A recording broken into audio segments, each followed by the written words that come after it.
was able to come back to New York. I was able to meet my husband. I was able to have a relationship.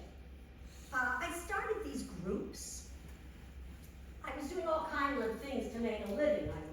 I was cooking. I don't know, I tapped into this vein of gold. I didn't realize I was an entrepreneur. I started cooking for all these jazz musicians. I mean, David Sanborn, Will Lee. Paul Schaefer once said, I really dug that purple thing you made. I don't even know what it was. It must have been red cabbage that bled on some tofu. But anyway, I hit this vein of gold because I learned how to be a macrobiotic cook, and it was a hustle. It was hard work. Anyway, I started, but I could earn a living. I could sustain a job. I couldn't, except for working for Anna, I couldn't hold a job. That wasn't really working. She would be like, dear, lay down and take a nap, It was hard to find situations like that in employment-wise. Anyway, I would set up these groups. I would get other actors, other comedians to write material, to set goals. I read Barbara Sher's Wishcraft, Julia Cameron's The Artist Way, and people started popping like popcorn.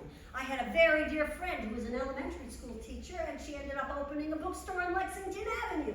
I had another friend who ended up becoming a DJ. I opened a yoga. I developed a little yoga practice that was quite successful for a while, and I was, by this time, I was married, and Richard is always, that's the thing about being in a relationship, you've got to witness. That's the thing. Someone is watching you go through life. They see you better. You can't read the label from inside the bottle. So he said, you should start charging. You're good at this. Charge for it. I don't know what the fuck I was doing. What was that? I don't know what I was doing, but it turned out to be this thing called coaching, which was really coming to the fore in the 90s. It still is a fairly new industry.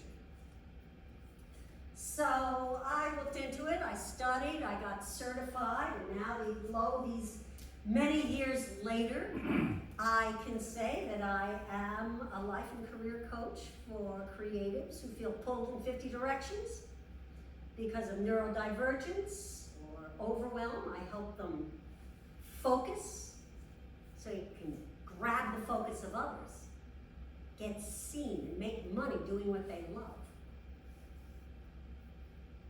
My whole life was cumulative to becoming this. And that's the thing about everything happens for a reason. You only know that in retrospect. If you get out of this idea that it should have been another way and just look at what it is, you realize, oh, I was on a mission all